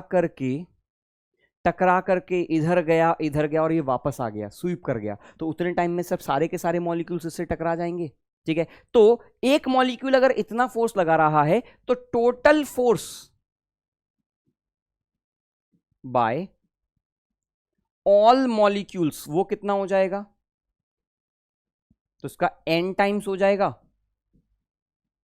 तो it will be capital N into m vx square. नहीं, सबकी स्पीड सेम नहीं है, सबकी स्पीड सेम नहीं है, हर मॉलिक्यूल की ऐड करनी पड़ेगी, तो क्या हो जाएगा m vx 1 का square by l plus m vx 2 का स्क्वायर बाई l, ऐसे करते करते m vx n number of molecules हैं बाई l। ये टोटल फोर्स लगेगा, हर मॉलिक्यूल अलग अलग स्पीड से टकराएगा ना, हर मॉलिक्यूल अलग अलग स्पीड से टकरा रहा है, तो मैंने एक मॉलिक्यूल का फोर्स दिया, ऐसे total n number of molecule है, सभी के सभी मॉलिक्यूल दीवार से टकराएंगे, तो सभी के सभी मॉलिक्यूल दीवार पर फोर्स लगाएंगे, m अपॉन l बाहर आ जाएगा, यहां क्या बचेगा vx1 square plus vx2 square plus vxn square. ठीक है, ये है आपका टोटल फोर्स। ठीक है, उम्मीद करता हूं यहां तक कोई दिक्कत नहीं है। मैं अब एक काम करता हूं, इस टर्म में कैपिटल N का मल्टीप्लाई और कैपिटल N का डिवाइड कर देता हूं। अब जरा देखिएगा, v1 square plus v2 square plus v3 square upon total number of molecules. ठीक है, इसका अगर मैं रूट और ले लूं, अगर मैंने यहां पर इस टर्म का रूट और ले लिया और फिर इसको होल का स्क्वायर कर दिया, तो ये आरएमएस स्पीड दिख रही है आपको, रूट लेकर के स्क्वायर कर दिया, तो ये क्या है, this is V R M S, लेकिन कौन सी वाली, एक्स डायरेक्शन वाली। और एक मॉलिक्यूल का मास क्या है, small m, total n number of molecules हैं, तो ये क्या हो गया, टोटल मास। ठीक है, ध्यान दीजिएगा, capital N into small m या number of moles into molar मास, ये दोनों की दोनों मास के बराबर हैं। ठीक है, कभी भी इसकी जरूरत पड़े तो, अरे यार एक मॉलिक्यूल का mass small m, total capital N number of molecules है, तो कैपिटल N इंटू m, ये भी मास हो गया। या एक मोल का mass capital M, n number of moles हैं, तो कैपिटल N इंटू m। ठीक है, तो ये दोनों एक ही चीज है, divided by L into V R M S along x axis का whole square. This is the average force. ठीक है, सभी मॉलिक्यूल्स की वजह से हमें क्या निकालना है, हमें निकालना है प्रेशर। प्रेशर क्या होता है, फोर्स अपॉन एरिया, तो भाई लिख देता हूं मास। ठीक है, तो प्रेशर हमारा होता है, या एवरेज प्रेशर होता है average force divided by area. Area क्या है, इस कंटेनर की दीवार का एरिया, जो क्या है कैपिटल ए। ठीक है, mass upon L, mass upon L into A into V R M S along x axis का स्क्वायर।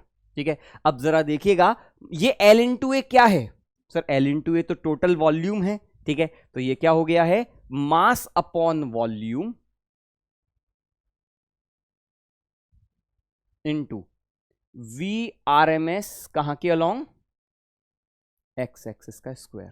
ठीक है, ये तो आपका डेंसिटी हो गया rho V R M S along x axis का स्क्वायर। लेकिन गैसेस का हमने एक्स एक्सिस के अलॉन्ग वेलोसिटी नहीं पढ़ा था। हमने क्या पढ़ा था? हमने तो सर टोटल आरएमएस वेलोसिटी पढ़ी थी। तो मैंने कहा यार अब जरा ध्यान दीजिएगा, मैं आरएमएस वेलोसिटी का और एक्स एक्सिस के अलॉन्ग वाली वेलोसिटी का बीच में रिलेशन क्या है वो निकालता हूं। मैं वी एक्स एक्सिस नहीं लिखना चाहता हूं। ठीक है, मैंने कहा यार मुझे पता है अगर एक गैस के पास वेलोसिटी v है तो उसको क्या लिखूंगा? V X square plus V Y square plus V Z square का अंडर रूट। तो अंडर रूट को इधर ले जाता हूं।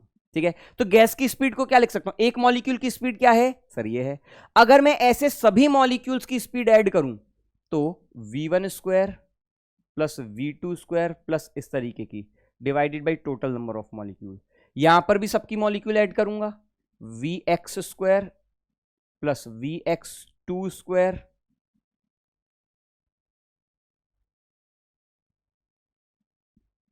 And so on.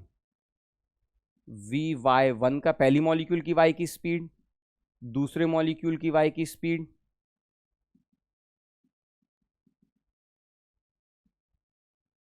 सेम वही चीज तीसरे वाले टर्म में भी होगी। ठीक है, तो ऐसे आपने तीनों की स्पीड कर दी। अब जरा देखिएगा ये क्या है सर? ये तो आरएमएस वेलोसिटी का स्क्वायर है। रूट हटा दिया ना तो स्क्वायर कर दूं तो क्या मैं लिख सकता हूं? दिस इज वी आरएमएस का स्क्वायर। ये क्या आ जाएगा? V RMS along x axis का square, V RMS along Y axis का square, V RMS along Z axis का स्क्वायर। हाँ सर ये लिख सकते हैं, कोई दिक्कत नहीं। और अब जरा एक चीज ध्यान से देखिएगा यार, एक्स एक्सिस वाई एक्सिस और जेड एक्सिस में गैस में कोई अंतर होता है सर? वेलोसिटी डिस्ट्रीब्यूशन तो हर डायरेक्शन में सेम था। क्यों? हमने यही तो अजम्पशन माना था कि सर थोड़ी देर बाद जब स्टेडी स्टेट आ जाती है तो गैसेस जितने मॉलिक्यूल राइट में जा रहे हैं उतने ही मॉलिक्यूल लेफ्ट में, जितने ऊपर उतने ही नीचे। तो अगर हर डायरेक्शन में सेम नंबर ऑफ मॉलिक्यूल्स जा रहे हैं, इसका मतलब है कि RMS speed along X axis, ठीक है, is equals to RMS speed along Y axis is equals to RMS speed along Z axis. तीनों स्पीड डायरेक्शन कैसी होगी? बराबर होंगी। क्यों? क्योंकि सिमेट्री होती है अलोंग एवरी डायरेक्शन। ठीक है, ये सिर्फ तभी वैलिड है when number of molecules are very large. और जनरली नंबर ऑफ मॉलिक्यूल्स भैया 10 की पावर 23 के ऑर्डर के होते हैं, वो ऑलरेडी बहुत लार्ज हैं। ठीक है, तो ये अजम्पशन लगभग हमेशा ट्रू होगा। 2-4 मॉलिक्यूल में नहीं होता, लेकिन वैसे हमेशा ट्रू होता है।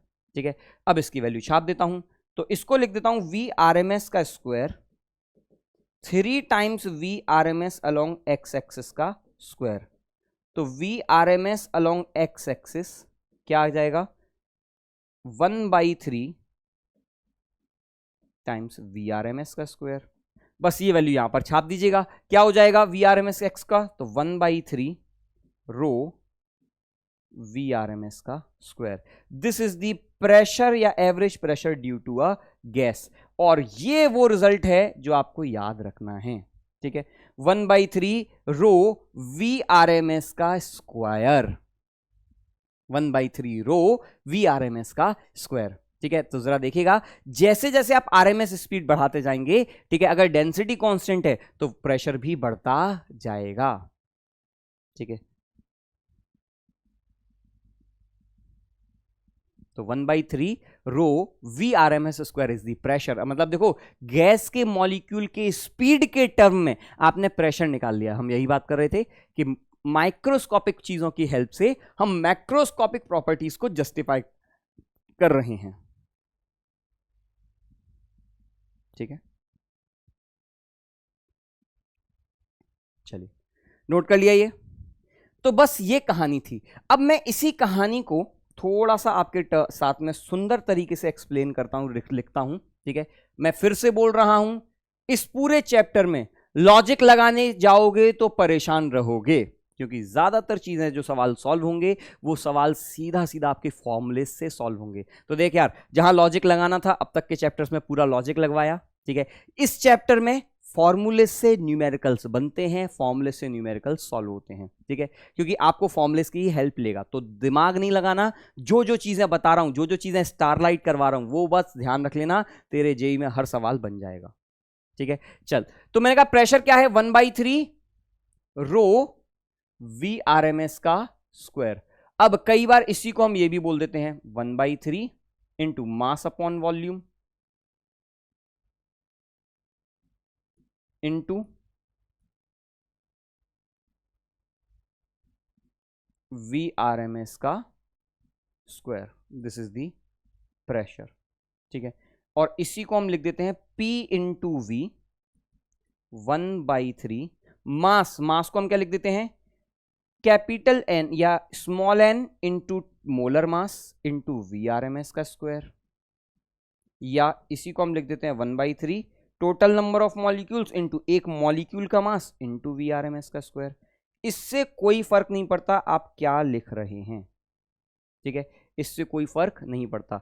हालांकि मैं बोलूंगा इनमें से कोई फॉर्मूला याद करने की जरूरत नहीं है आपको, बस ये फॉर्मूला याद रख लीजिएगा, आपका सारा काम हो जाएगा, ठीक है। 1/3 rho V R M S का स्क्वायर।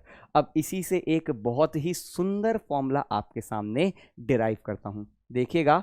हमने वी आर एम एस अभी थोड़ी देर पहले निकाला था, क्या था V R M S, R M S speed of molecules. हमने स्टैटिस्टिकल एनालिसिस से निकाला था, आर एम एस स्पीड कितनी आ रही थी, √3RT/m। चलिए भाई, यही वैल्यू यहां पर मैं छाप देता हूं,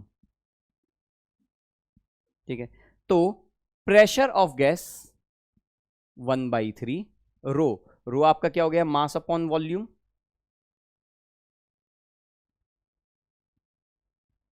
into V R M S क्या है, √3RT/m का स्क्वायर। अब 1/3 पीवी इधर बोल देता हूं, मास को क्या लिख देता हूं, number of moles into molar mass, ठीक है। मास को मैं क्या लिख रहा हूं, एक यूनिट मास, तो मुझे पता है मास होता है 1 मोल का mass into total number of moles, या फिर total number of molecules into एक मॉलिक्यूल का मास। मैं हर जगह स्टैंडर्ड सेम रख रहा हूं, है ना। चल भाई, इंटू ये क्या हो जाएगा 3RT/m। नोटिस कीजिएगा आपको कुछ दिखता हुआ,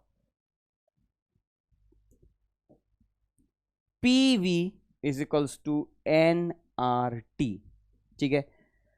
ये आपकी आ गई आइडियल गैस इक्वेशन। तो आइडियल गैस इक्वेशन कहीं और से नहीं आई, यहीं से आई है, ठीक है। आइडियल गैस इक्वेशन आपकी यहीं से आई है, PV इक्वल्स टू nRT। अब कई बार ऐसा करते हैं कि PV इक्वल्स टू nRT की हेल्प से ये निकलवाने की कोशिश करते हैं, तो यहाँ ये V निकालने की, तो मैंने कहा कि इसको क्या लिख दोगे, P को 1/3 VRMS का स्क्वायर और फिर उससे सॉल्व कर दोगे, ठीक है।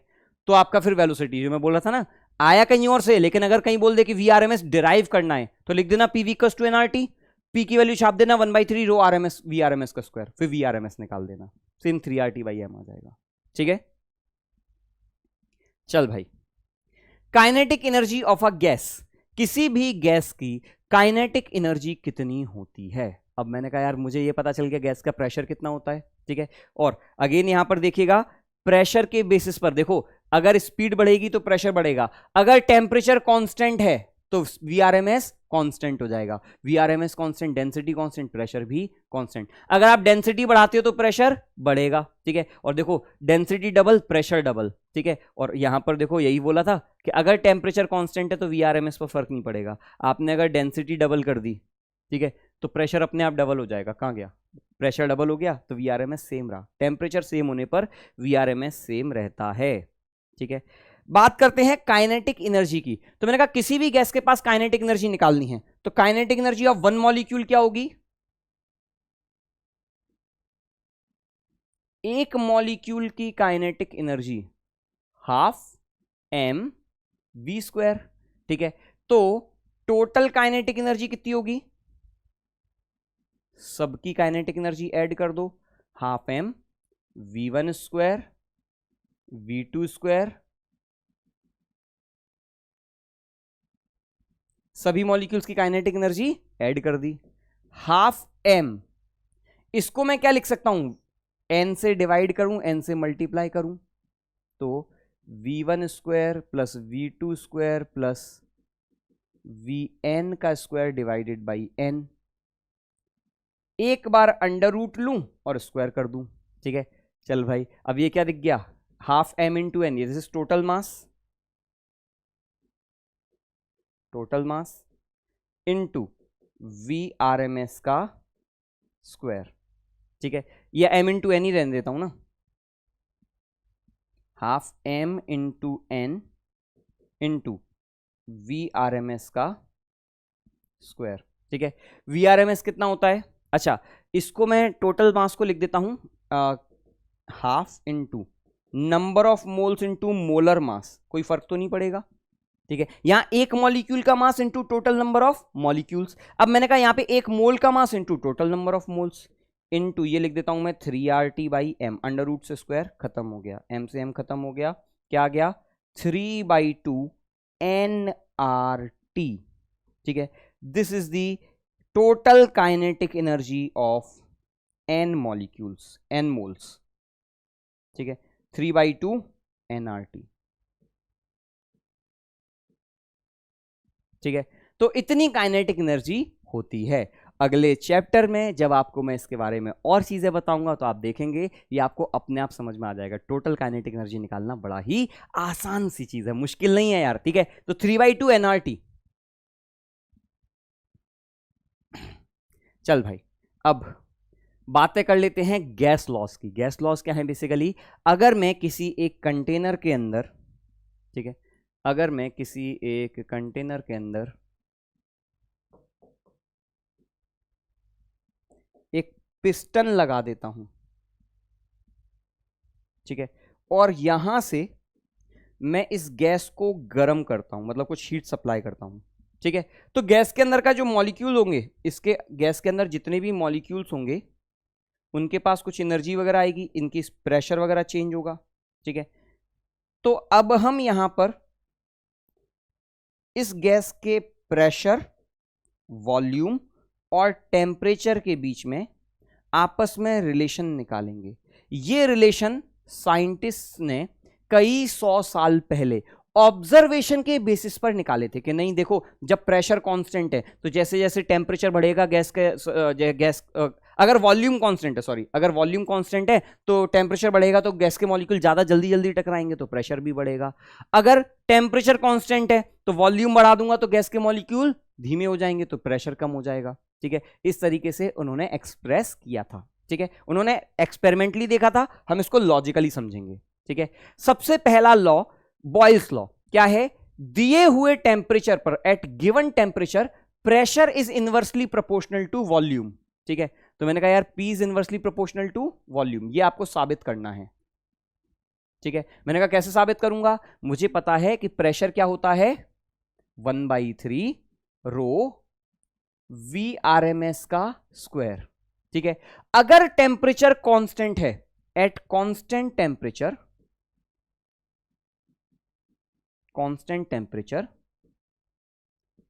VRMS will also be constant. ये भी नहीं बदल सकता, क्यों, क्योंकि VRMS क्या होता था, √3RT/m। अगर आपने टेम्परेचर कांस्टेंट कर दिया तो VRMS भी कांस्टेंट हो गया, यानी कि pressure is directly proportional to density. Density क्या होती है सर, डेंसिटी होती है मास अपॉन वॉल्यूम। मास तो चेंज हो नहीं रहा, क्लोज कंटेनर है, तो pressure is inversely proportional to volume. ठीक है, यही हमने ड्राइव करना था। वॉल्यूम बढ़ाओगे प्रेशर कम होगा। ठीक है, क्यों ऐसा हो रहा है जरा देखिएगा, अगर प्रेशर डेंसिटी के प्रोपोर्शनल है, ठीक है, आपने इस कंटेनर के अंदर टेम्परेचर कांस्टेंट रखा, आपने वॉल्यूम बढ़ा दिया, मास तो उतना ही है, तो डेंसिटी कम हो गई। डेंसिटी कम हो गई तो देखो क्या है, गैस का मॉलिक्यूल एक बार जब यहां पे टकराएगा फिर दूसरी बार टकराने में ज्यादा स्पेस बाद आएगा, तो ज्यादा देर बाद आएगा तो क्या हो जाएगा, टाइम बढ़ जाएगा, प्रेशर कम हो जाएगा। ठीक है, ऐसा भी सोच सकते हैं। चल अगला चार्ल्स लॉ। ठीक है, ये सभी के सभी गैस लॉज जो हैं ये सभी के सभी गैस लॉज आपके काइनेटिक थ्योरी ऑफ गैसेस की इक्वेशन से प्रूव किए जा सकते हैं। जो चीज जरूरी है, केमिस्ट्री में आपको इन गैस लॉज से न्यूमेरिकल्स बन के आते हैं। फिजिक्स में न्यूमेरिकल्स की प्रोबेबिलिटी आती है, मतलब ऐसा नहीं कि बिल्कुल ही नहीं आते, कई बार आते हैं, लेकिन प्रोबेबिलिटी वाइज कम होते हैं क्योंकि केमिस्ट्री में वो ऑलरेडी पार्ट कवर हो चुका होता है। तो फिजिक्स में इसके क्वेश्चंस जो हैं वो थर्मोडायनेमिक्स से मिक्स होकर के आते हैं, इसीलिए इस चैप्टर में मैं आपको इसके क्वेश्चंस नहीं करा रहा हूं। ठीक है, इन सभी टॉपिक्स के क्वेश्चंस जो है वो एग्जैक्ट क्वेश्चंस जैसे आते हैं वैसे ही क्वेश्चंस प्रैक्टिस कराऊंगा, लेकिन अगले चैप्टर में। ठीक है, तो सब कुछ कंबाइन करके उस चैप्टर में, मतलब थर्मोडायनेमिक्स चैप्टर में हम इन क्वेश्चंस को प्रैक्टिस करेंगे। ठीक है, चलिए भाई, क्या बोल रहा है, गिवन प्रेशर पर volume is proportional to temperature. तो प्रेशर कैसा है, प्रेशर कांस्टेंट है, volume is proportional to temperature, ये हमको साबित करना है। वैसे तो मुझे उम्मीद है कि आपने खुद से ही कर ही लिया होगा। Pressure is equals to 1/3 rho VRMS का स्क्वायर। अगर प्रेशर कांस्टेंट है तो रो क्या है, 1/3 मास अपॉन वॉल्यूम इनटू, इसको लिख देता हूं 3RT/m। ठीक है, तो जरा देखिएगा, volume is directly proportional to temperature, ये भी कांस्टेंट, ये सब चीज़ें कांस्टेंट है ही हैं। ठीक है, तो अब आपको ज़रूरत नहीं है कुछ और, तो volume is directly proportional to temperature. मैं कह रहा हूं सेम इसी तरीके से आप कोई भी गैस लॉ प्रूव कर सकते हो। ठीक है, गिवन वॉल्यूम पर, अब देखो वॉल्यूम कांस्टेंट कर दिया, pressure is directly proportional to temperature, मुझे लगता है कि अब तुम खुद से कर लोगे। ठीक है, क्यों, प्रेशर था 1/3 रो VRMS का स्क्वायर। ठीक है, VRMS is proportional to √T। ठीक है, तो pressure is proportional to volume constant, तो डेंसिटी तो कांस्टेंट हो जाएगी, इस VRMS का square, pressure is proportional to temperature. ठीक है, आप सारे गैस लॉज बड़े इजीली प्रूव कर सकते हैं। एवोगैड्रोस लॉ, जितने नंबर ऑफ गैसेस मॉलिक्यूल्स उतने ज्यादा, मुझे लगता है खुद से कर लेना यार। ठीक है, इसको प्रूव करने के लिए आपको कहीं वैसे पूछेगा नहीं, लेकिन अगर करने को कहीं आता है तो आपसे पूछ सकता है, चाहे आपका एवोगैड्रोस गैस लॉ हो, चाहे ग्राहम्स लॉ ऑफ डिफ्यूजन हो। यहां पर आप देखिएगा क्या बोल रहा है कि जब मैं इसको डिफ्यूज करता हूं तो rate of diffusion is inversely proportional to square root of density. ठीक है, rate of diffusion is inversely proportional to square root of density। rate of diffusion किसके प्रोपोर्शनल होना चाहिए था, जितनी ज्यादा गैस की स्पीड उतना ज्यादा प्रोपोर्शनल। मतलब क्या, आपका एक कोई चैम्बर है और इसके अंदर आपने कुछ गैसेस के मॉलिक्यूल्स यहां से आप अंदर भेज रहे हो, तो जितने ये मॉलिक्यूल्स इधर उधर फैलेंगे, जितनी जल्दी जल्दी, जितनी स्पीड में होंगे मॉलिक्यूल्स, उतने ज्यादा जल्दी जल्दी डिफ्यूज होंगे। It is directly proportional to velocity. ठीक है, और वेलोसिटी मतलब कौन सी, RMS वेलोसिटी।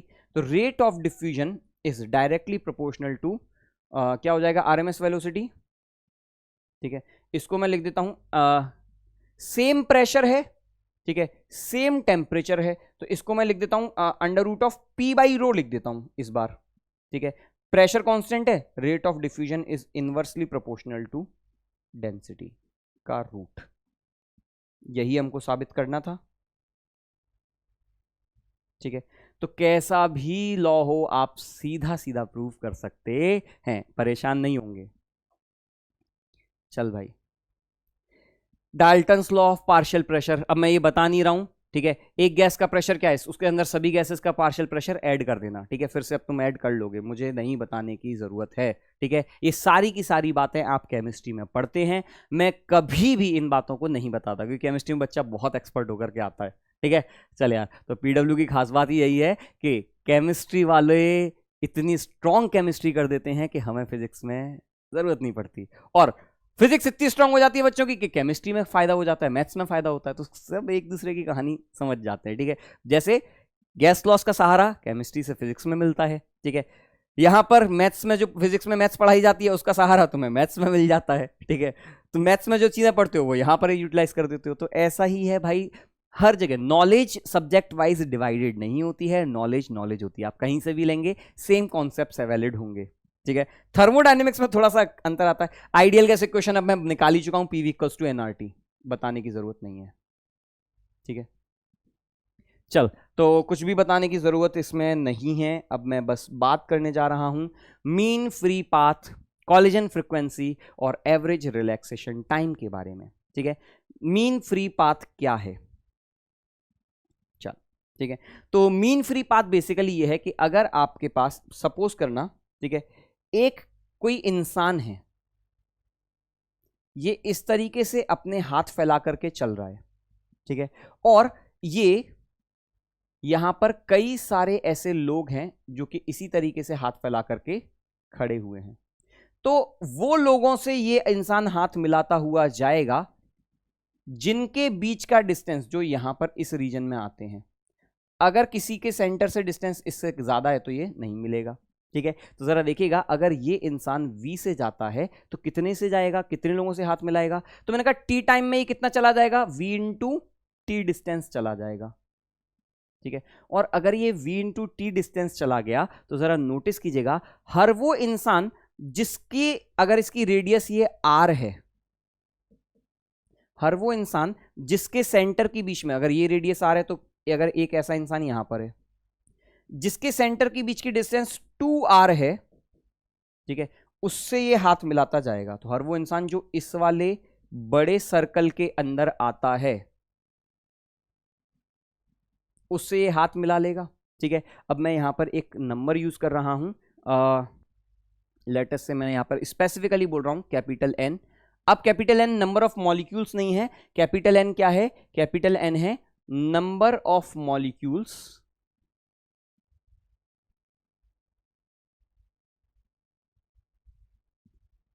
पर unit volume.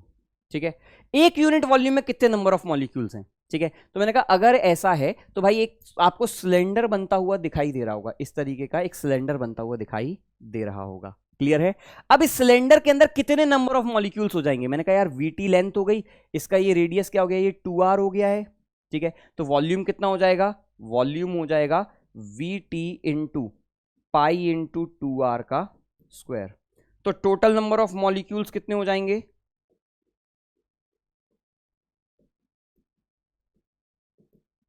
Total number of molecules capital N into volume.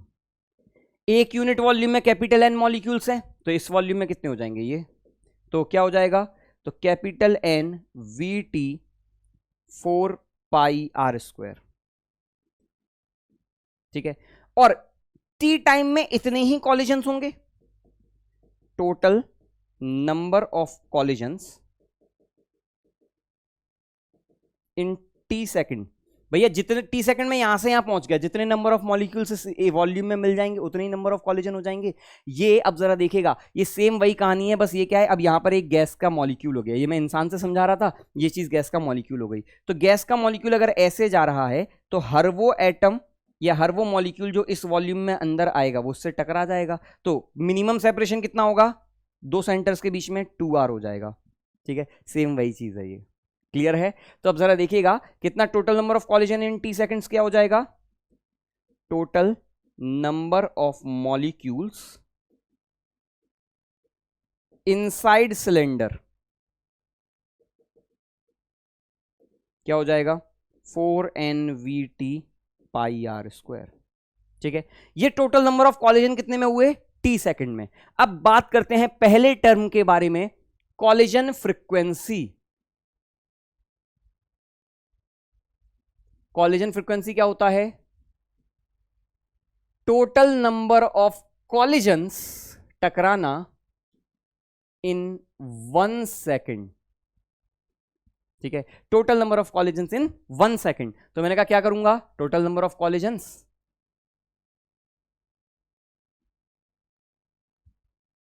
Total number of collisions में टोटल टाइम का डिवाइड कर दूंगा, आ जाएगी आपकी कॉलिजन फ्रीक्वेंसी।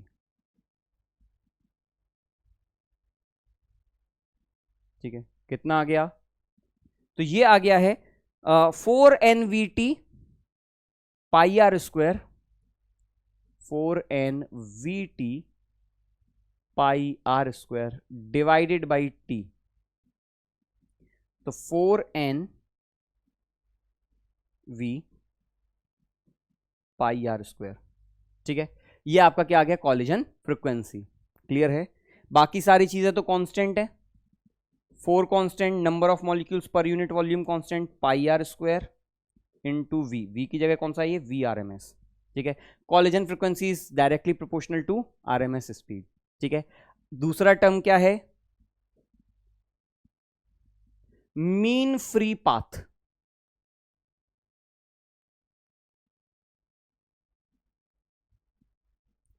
एवरेज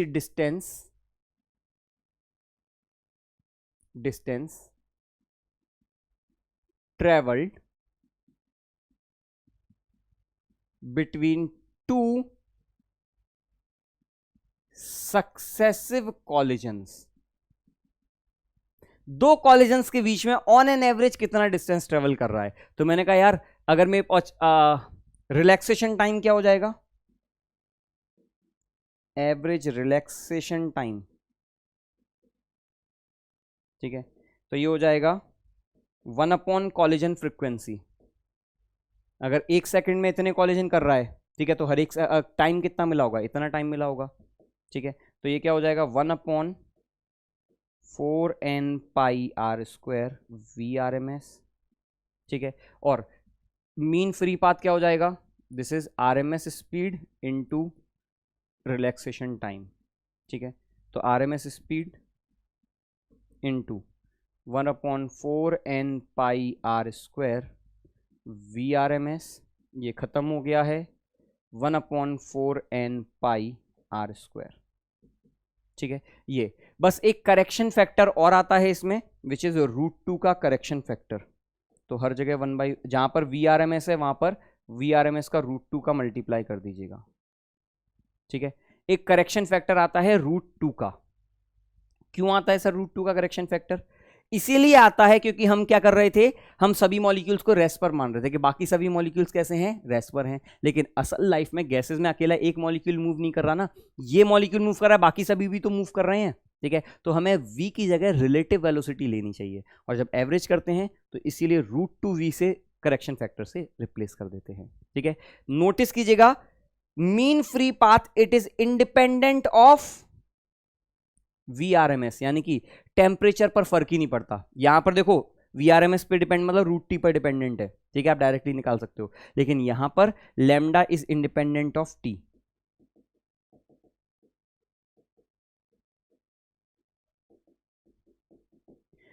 कितना भी गर्म करते जाओ, कितना भी ठंडा करते जाओ, अगर वॉल्यूम कांस्टेंट है तो VRMS पर कोई फर्क नहीं पड़ता।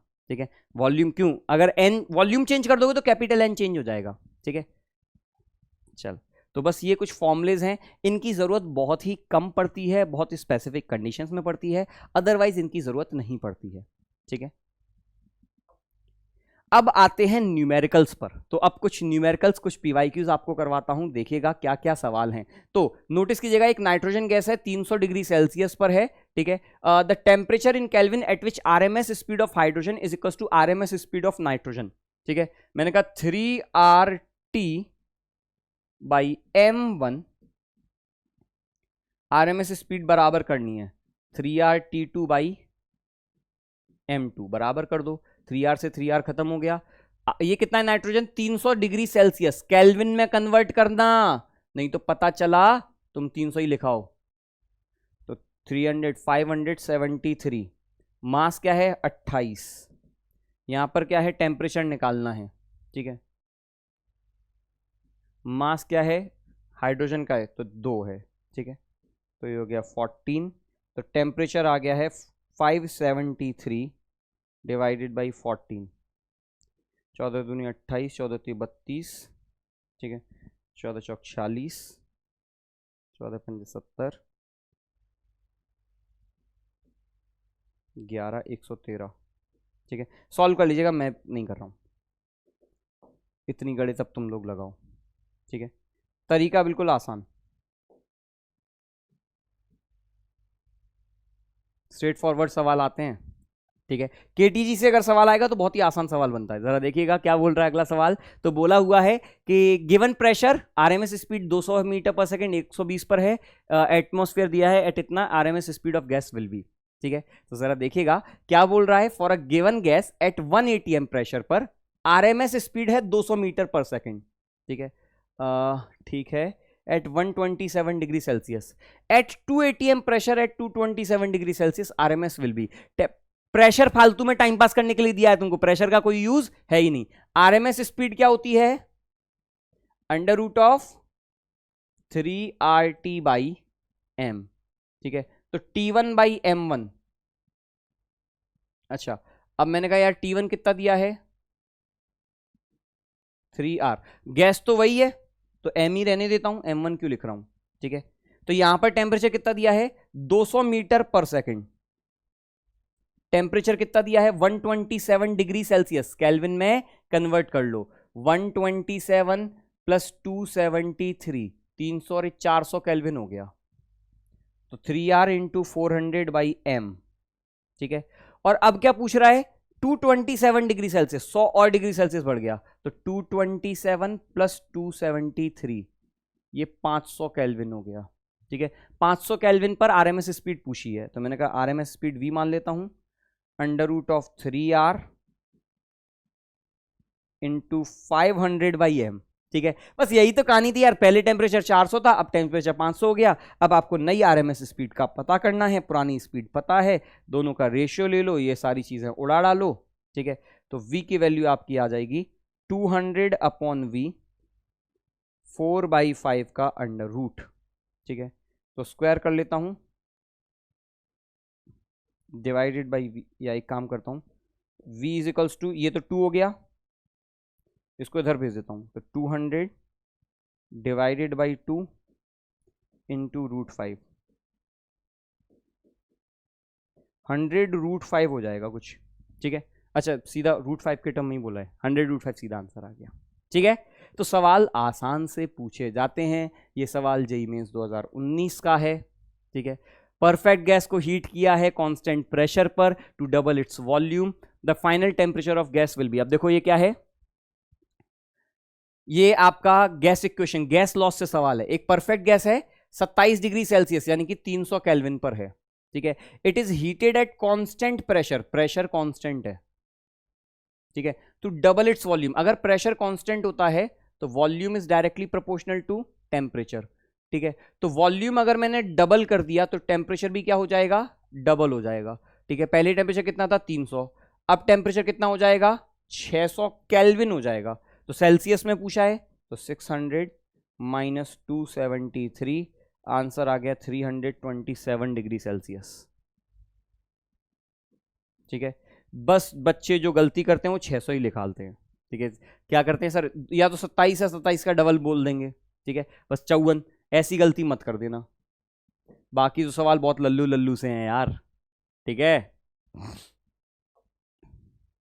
चल भाई, और सवाल देखिएगा, क्या बोल रहा है? आइडियल गैसेस क्लोज कंटेनर को स्लोली हीट कर रहा हूं, at this temperature increases, which of the following statements are true, ठीक है। अगर मैंने बोला क्लोज्ड कंटेनर, क्लोज्ड कंटेनर मतलब क्या? वॉल्यूम कांस्टेंट है, कांस्टेंट वॉल्यूम होने पर, कांस्टेंट वॉल्यूम होने पर मीन फ्री पाथ टेम्परेचर पर डिपेंड नहीं करता है, ठीक है। In constant volume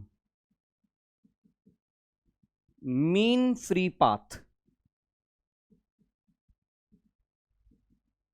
is independent of temperature, ये टेम्परेचर पर डिपेंड नहीं करता है। अब जरा देखिएगा, मीन फ्री पाथ डिक्रीज करता है, इंक्रीज करता है, मैंने कहा mean free path remains unchanged, ठीक है। कॉलिजन टाइम रिमेन्स अनचेंज नहीं, मीन कॉलिजन टाइम, जैसे जैसे टेम्परेचर बढ़ेगा मॉलिक्यूल तेज होते जाएंगे, तेज होंगे तो जल्दी टकराएंगे, तो ये गलत है, ठीक है। तो केवल ये सही है, मीन कॉलिजन टाइम डिक्रीज हो जाएगा, ठीक है। अगर गैस गर्म हो जाएगी तो मॉलिक्यूल जल्दी जल्दी टकराएंगे, कॉलिजन टाइम क्या हो जाएगा? एवरेज रिलैक्सेशन टाइम कम हो जाएगा। तो 2 और 3 सही है, ठीक है। चल भाई, तो देख रहे होगे फटाफट फटाफट आंसर आते हैं, आपको बिल्कुल परेशान होने की जरूरत नहीं है किस तरीके से न्यूमेरिकल्स बनते हैं, ठीक है। सीधा सीधा यार, आधे सवाल तो गैस लॉस के हैं भाई, ठीक है, और सीधा डायरेक्ट फॉर्मूला बेस्ड क्वेश्चंस आते हैं, ये भी याद रखिएगा, आप डायरेक्ट फॉर्मूले से सवाल लगा सकते हैं, ठीक है। चल अगला सवाल देखिएगा, क्या बोल रहा है? ये जनवरी 2020 का सवाल है। आर्गन गैस है और ये गैस है, सेम नंबर डेंसिटी दे रखी है, सेम टेम्परेचर पर है, ratio of respective mean free time, ठीक है, सीधा फॉर्मूला बेस्ड सवाल है, ठीक है, रेशियो पूछ रहा है, बाकी सारे कांस्टेंट खत्म हो जाएंगे, होमवर्क में दे रहा हूं, ठीक है। आपको रेडियस दे रखी है R1 R2 और मोलर मास का रेशियो दे रखा है, ठीक है। चल सॉल्व करना, मैं नहीं करूंगा। अगला सवाल 10 की पावर 22 10 की power -6 collide with surface elastically per second, pressure exerted by gas molecule. Pressure क्या होता है 1/3 रो आर, उससे सॉल्व कर लेना, ठीक है। मास दिया है तुमको, ठीक है, नंबर ऑफ मॉलिक्यूल्स दे रखे हैं, सब चीजें तुमको दे रखी हैं, ठीक है। सॉल्व कीजिएगा, आराम से सॉल्व होगा, मैं फिर से बोल रहा हूं, स्ट्रेट फॉरवर्ड सवाल है, ठीक है। ये क्या है, 2 गैसेस xenon, ये शायद मुझे रिपीट लग रहा है, क्वेश्चन रिपीट हो गया शायद, ratio of the respective free times, हाँ क्वेश्चन रिपीट हो गया ये, ठीक है। चलिए, तो अगेन बहुत छोटा सा चैप्टर था, इस चैप्टर में एक चीज मैंने आपको अभी नहीं बताई है, that is degree of freedom. Degree of freedom मैं थर्मोडायनेमिक्स चैप्टर में आपको बताऊंगा, क्योंकि उसका इस्तेमाल जो है वहीं उस चैप्टर में होने वाला है, ठीक है। तो बहुत सिंपल सी बात, अब चैप्टर खत्म होने के बाद एक बात मेरी गांठ बांध लीजिए, इस पूरे चैप्टर में सिर्फ और सिर्फ फॉर्मुलेज आपको याद रखने हैं, डायरेक्ट फॉर्मुले बेस्ड सवाल आते हैं, और गैस लॉज आपको केमिस्ट्री से पहले से ही पता है, ठीक है। तो ज्यादा उसके लिए चिंता मत करना, अगर आएगा तो बहुत लल्लू सा सवाल आएगा, ठीक है। अच्छे सवाल जो बनते हैं वो थर्मोडायनेमिक्स मिक्स करके बनते हैं, जिनके बारे में हम अगले वन शॉट लेक्चर में बात करेंगे, ठीक है। चलिए भाई, तो आज यहीं तक, तब तक के लिए all the best, happy Diwali आप सभी को, दिवाली की बहुत बहुत शुभकामनाएं, ठीक है। अच्छे से सेलिब्रेट कीजिएगा और सेफली सेलिब्रेट कीजिएगा, ठीक है। चलिए तो मिलेंगे फिर, all the best, thank you.